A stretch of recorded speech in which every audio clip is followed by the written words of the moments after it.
Many of us want to start our own businesses. Public space is filled with reports of new ventures, but the reporting on entrepreneurship is heavily skewed in one particular direction, towards people who've started new kinds of businesses, pioneers who've pushed the boundaries of commerce by creating a wholly new offering, usually through the help of some form of innovative piece of technology.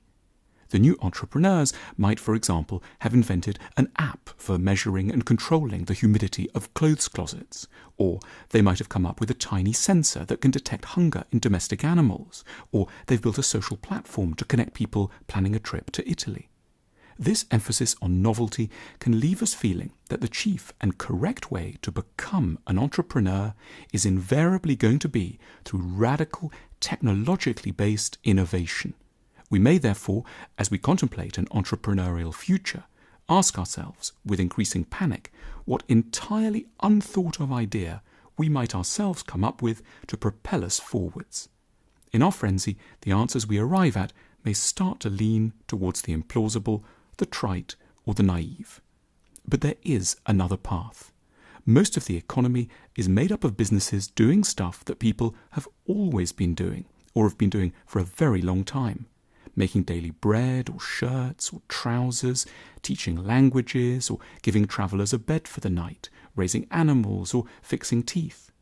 In other words, most businesses operate in areas that economists call mature, sectors where it's rather hard to come in and make a surprising fortune.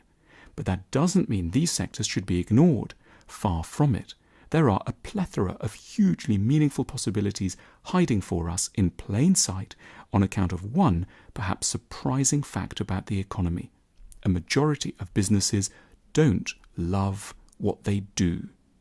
We might make a basic distinction between two kinds of businesses: pragmatic businesses and businesses of love.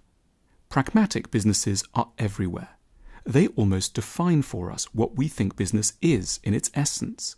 They know how to make their product or service with a sound degree of competence, but there is a practical, unidealistic edge to the way they go about things.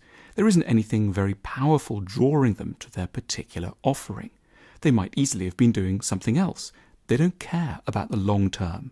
The business is only a vehicle for an underlying financial purpose. One eye is always focused on how to sell up. If the owners didn't have to work, they almost certainly wouldn't. Such pragmatic businesses may do fine, or even very well, for a long time, but the motivations are easy enough to spot. A discerning eye can tell something crucial within minutes of walking through the door.